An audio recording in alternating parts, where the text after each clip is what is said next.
Dios cuida de mí, bajo la sombra de sus alas, Dios cuida de mí. Yo amo. Una batalla más es el tiempo perfecto para poder tener una victoria o una derrota. ¿Sabe que la definición de batalla es donde está involucrado soldados y donde hay un acto específico, único para poder cumplir una misión? Y una guerra es la confrontación de naciones.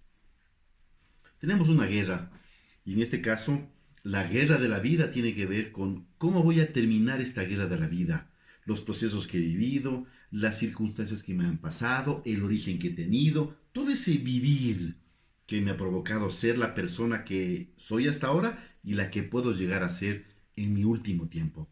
La guerra de la vida, para que al final terminemos de manera diferente. Pablo dice la batalla, la carrera de la vida, que tengamos un final adecuado, un final que al mirar atrás digamos, valió la pena. Esa es la guerra. Pero si la guerra es una sucesión de batallas, ¿qué representa ahora el COVID-19? Es una batalla. Y esta batalla puede traer muertos, ya los vemos. Puede traer heridos, ya los vemos. Puede traer fracturados, ya los vemos. Puede traer destrucción, y ya lo vemos. Una batalla más. Le quiero llevar a un texto importante de un hombre que tal vez usted nunca lo escuchó y que posiblemente no represente nada o casi nada. Pero yo le quiero mostrar la riqueza de esos tesoros escondidos que pueden traernos diferencia a nuestras vidas. Dice Jueces capítulo 3, verso 31, un solo versículo relata la historia de un hombre. Después de Ahoad fue Samgar, hijo de Anat, quien rescató a Israel en una ocasión, mató a 600 filisteos con una aguijada de buey. El famoso juez Samgar, el tercer juez de Israel, ya después de la conquista de la tierra prometida, allá con Josué, empieza un periodo de jueces que se conoce en la historia de Israel, y entre ellos, pues, el devenir de uno tras otro en sus diferentes actividades.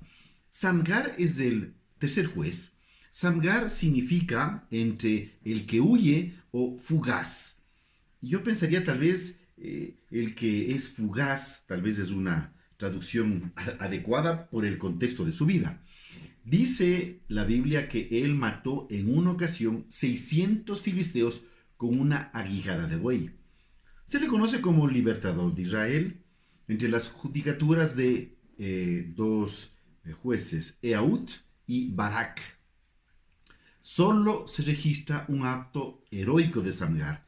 Dice la Biblia que mató 600 filisteos con una aguijada de un ganado vacuno. Y claro, es como para esa época era una estructura de hierro con un gancho, ¿no es cierto?, profundo para poder irle dando las zanjas y las líneas para poder cultivar, ¿no es cierto? Y debido a ello, dice que él logró salvar a Israel, porque en ese momento específico, en la judicatura de Samgar había dificultades, como en todas, y ahora tenemos algunas que tenemos que superarlas y las vamos a superar de manera adecuada. Aunque tal vez usted haya tomado malas decisiones, aunque tal vez usted se arrepienta de las malas decisiones que tomó en su vida y los procesos que le llevaron a una situación más difícil ahora viviendo una pandemia, no se preocupe. Siempre hay una buena oportunidad, y esta es una de ellas.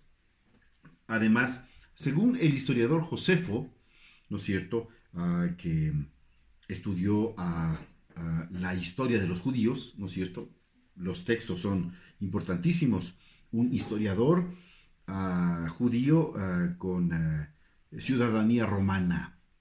Josefo dice de Samgar, o Sanagar, como la llamaba también Josefo, murió en el primer año de su gobierno. Es decir, que históricamente, no la Biblia, sino el historiador Josefo, nos dice que Samgar estuvo un año ejerciendo como juez. Ok, hasta ahí es importante. La táctica busca el objetivo estratégico en el caso de Samgar era derrotar a los filisteos usando la aguijada de bueyes. Por eso cada batalla tiene tácticas. En esta batalla, del momento que vivía Israel en la opresión de las circunstancias por los filisteos, Samgar toma una acción y a través de este acto, ahora quiero ser sincero, no nos revela más la Biblia que cómo lo hizo Samgar. Muchas veces en el contexto histórico, la victoria de un ejército era asumida por su comandante. Si Samgar era el comandante de un pequeño ejército, la derrota de estos 600 filisteos es atribuida a Samgar, punto 1. Pero punto 2, dice que usando la aguijada de bueyes. Él no dice y usando armamento todo el ejército. O disculpe, una broma. Cogió la aguijada uno, mató y otro mató y se fueron pasando la aguijada de bueyes cada uno para matar 600. Ahí hay un misterio. No tenemos claro exactamente cómo lo hizo. Lo que sí sabemos es que mató a 600 filisteos. Si fue por un ejército, si fue él solo en un acto especial, divino, sobrenatural, que conllevó a esa gran victoria, 1 contra 600, de hecho ya es una victoria. Pero es interesante porque Samgar preparó el camino para una tremenda victoria. Y no hay victoria sin una batalla. Tenemos que salir de esto mejores, más comprometidos, más solidarios, más maduros, más experimentados en la vida, más resilientes, si cabe el término terapéutico, para poder manejar los procesos de la vida y volvernos más eficaces en la resolución de los conflictos. Así es que tenemos siempre una oportunidad. Es interesante porque Samgar logra esta victoria, que es el preámbulo para un extraordinario capítulo 4 y 5. 4, una complicación con un general cananeo, Sisará, que trajo muchas dificultades e inconvenientes a Israel. Pero esto conllevó a una gran victoria de parte del general Barak de Israel, dirigido por la jueza y profetisa Débora, abeja, ¿no es cierto?, en el hebreo. Sin embargo, es importantísimo que en esta historia, el acto de Samgar, un solo versículo, Jueces 3:31, determina el cauce de una historia. Qué importante y qué revelador darnos cuenta que circunstancias pequeñas pueden determinar el destino de sucesores actos mucho más grandes e importantes. O sea que es importante lo que hacemos. Disculpe, si para usted no es importante lo que usted hace, entonces para nadie lo es. Nosotros debemos entender que hay un propósito, una razón y un porqué y para qué de lo que estamos haciendo. La gran victoria de la guerra contra los cananeos de la jueza y profetisa Débora, ella expresa en un hermoso cántico ya en Jueces 5, ¿no es cierto?, que es una experiencia gracias a esta batalla que ganó Samgar. Recuerde, la guerra de la vida está compuesta de una sucesión de batallas. En los días de Samgar, dice Jueces 5, verso 6, hablando de este cántico, cuando ya triunfa ¿no es cierto?, Israel sobre los cananeos, una tremenda victoria, no quiero ir a ello, pero, ¿no es cierto?, en el capítulo 4, en el capítulo 5, Débora hace un cántico que expresa alabanza, reconocimiento, adoración a Dios por lo que ha pasado. Y así llegará a haber un cántico de victoria, de gratitud, de alabanza, de reconocimiento de la fidelidad, de exaltación por las cosas maravillosas que Dios ha hecho y hará en este proceso en su vida y en su familia. Es interesante porque ahí, en medio de este cántico, Débora exalta y nos da una luz adicional de la vida de Samgar. Dice el verso 6, en los días de Samgar, hijo de Anat, en los días de Jael, la gente evitaba las rutas principales y los viajeros no salían de los caminos sinuosos. Interesante detalle, la vamos a revisar. Circunstancias donde Débora reconoce el esfuerzo de Samgar y mire el potencial de una gran victoria que le quiero mostrar. Circunstancias, las circunstancias son determinantes. Uno, dice el texto del verso 6, evitaban las rutas principales. En libertad, uno puede producir su máxima capacidad.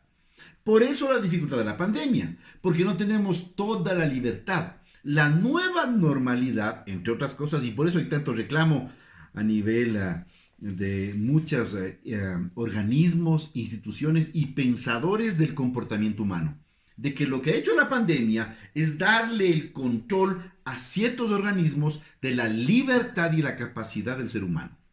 Estamos secuestrados de una manera o de otra en el proceso del manejo de la pandemia, y como no hay una normativa y como no ha habido un proceso anterior, es todo entre error y acierto, acierto y error. Eso vivimos hasta ahora todos en los diferentes países. Y la ONU y la OMS no son excepción. Así es que vivimos este proceso. En libertad uno puede producir su máxima capacidad, pero en libertad. Asimismo, en esa época evitaban pasar por las rutas principales. Obvio, porque había un acoso, un temor, un asalto, una pérdida. Evitar significa disminuir tu potencial. Ahora, por eso el potencial está disminuido. No hay el ejercicio económico adecuado. No hay la capacidad para poder establecer los negocios. Todo está siendo evitado y disminuido. Estamos evitando hacer negocios, procurar negocios, vivir de manera diferente, porque la pandemia está evitando esto. Mire qué interesante esta similitud que podemos encontrar allá en este pequeño texto e historia de Israel y con uno de sus jueces, Samgar. Evitar significa entonces impedir que usted avance. Y aquí cabe una pregunta.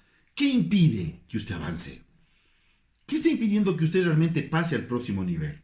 ¿Temores? ¿Una crisis económica? ¿Una crisis de salud? ¿Pérdida de seres queridos? ¿Una situación a su nivel de estudios, familia, economía, emprendimiento, empresa, sociedad? ¿Qué cosas están impidiendo? Evitaban las rutas principales. Siendo así, en esa circunstancia, algo hizo Samgar diferente, y eso tenemos que hacer usted y yo, para que haya la diferencia. Estoy mostrándole el problema. 2. Dice en el versículo 6 que, 3:31, los viajeros no salían de los caminos sinuosos. En otra versión dice los caminos torcidos. Significa pérdida de tiempo, porque lo recto a lo sinuoso pues me hace perder más tiempo. 2. Recursos. Aumenta los peligros, accidentes. No hay mejor camino que el camino del justo. Es interesante porque en el concepto bíblico, el camino sinuoso, el camino que no busca lo recto, es sinónimo de pecaminosidad, es sinónimo de error, de maldad. ¿Cuántos son los caminos sino solo el sinuoso es la manera oculta, la manera escondida, la manera no correcta como mucha gente quiere manejar las cosas? Y creo que la corrupción ha sido un ejemplo demasiado evidente para nosotros como país y como sociedad, darnos cuenta de la dificultad que hoy se vive. Torcidos, sinuosos, símbolo de un camino incorrecto delante de Dios. Y es interesante, Proverbios 3:6 dice lo siguiente: reconócelo en todos tus caminos y Él enderezará tus veredas. Es decir, si yo reconozco mis caminos, hay caminos que pueden estar torcidos. ¿Qué negocios estoy haciendo de forma torcida? ¿Cómo estoy viviendo mi vida de forma torcida? Cada uno tiene que analizar cómo está viviendo y cómo lo está haciendo, porque Dios quiere que nosotros podamos enderezar. Yo creo que la pandemia tiene un gran ingrediente de enderezamiento, en formas de pensar, en formas de ver, en formas, porque nos ha roto el status quo, la zona de confort, la zona donde nosotros no queríamos movernos y mantenernos, y ahora hemos sido obligados a proyectarnos, a mentalizarnos, a idearnos, a reingenierir, a repensar, a reanalizar, a reconsiderar procesos que deben ser diferentes. Estamos en tiempos diferentes. La actitud de Samgar es en este tiempo un ejemplo para usted, para mí. Quiero ir terminando con estos dos puntos. Uno, dice, Josefo nos cuenta que solo duró un año su jefatura. Ahora, para otros muy poco, un año. Un año usted es el gerente. Un año usted es presidente. Un año usted es legislador. Un año usted es propietario. Un año. ¿Es suficiente? Para Samgar, ahora, sinceramente no lo es. Pero la clave no es el tiempo, sino la productividad, la eficiencia, la actitud que usted tenga. Sin embargo, Samgar nos deja que en ese año, él hizo lo suficiente para hacer la diferencia. Su desafío y el mío es hacer la diferencia. ¿Cómo? Aprovechando el tiempo. Y ahí cabe preguntas. ¿Qué prioridades tengo hoy? Si antes no tenía la prioridad espiritual de buscar del Señor, hoy debe ser una prioridad que la vida y su relación con Dios sea primera. ¿Qué prioridad tenía para usted su familia? Y su relación con su familia. Porque claro, por mi familia yo trabajo, pero lo abandono. No, por mi relación de mi familia. Por la cantidad de tiempo, la calidad del tiempo, la estructura de mi relación con mi familia. La pandemia nos demuestra eso. Que mi prioridad hoy debe ser tener una relación más sana, más cercana, más directa, más transparente, más completa con mi familia, con mi entorno. Y segundo, él aprovechó lo que tenía. No había espadas, no había lanzas, no había recursos, porque en ese tiempo histórico de Jueces, entrando ya para el primer reinado, allá con el primer rey Saúl, nos cuenta que en esa época no podían los israelitas, no tenían la tecnología de fundir metales. Por ende, no podían producir asadones, lanzas, hachas, espadas, escudos. No podían. Tenían que bajar a la tierra filistea y les cobraban demasiadamente alto y caro cualquier producto. En esa escasez, Samgar se concentró en lo que tenía. Cuando queremos demostrar algo diferente, vamos a ser capaces, humildes y dispuestos de usar no lo que quisiéramos tener, sino lo que podemos tener. Samgar, no dice la Biblia, y usó un armamento exportado desde la fábrica. No. Dice claramente Jueces 3:31. Mató a 600 filisteos con la aguijada de bueyes. Ni siquiera una espada, ni siquiera una lanza. El tamaño, tal vez muy largo, muy pesado, sin embargo, fue suficiente para destruir a 600 enemigos. La clave aquí es aprovechamiento. Si la primera fue tiempo, solo tuvo un año, la segunda es aprovechar. Tiene que aprovechar lo que tengo. No tiene mucho, pero aproveche lo que tiene. ¿No puede? Quiero terminar. Dios busca gente capaz de aprovechar el tiempo y usar lo que tiene. Preguntas.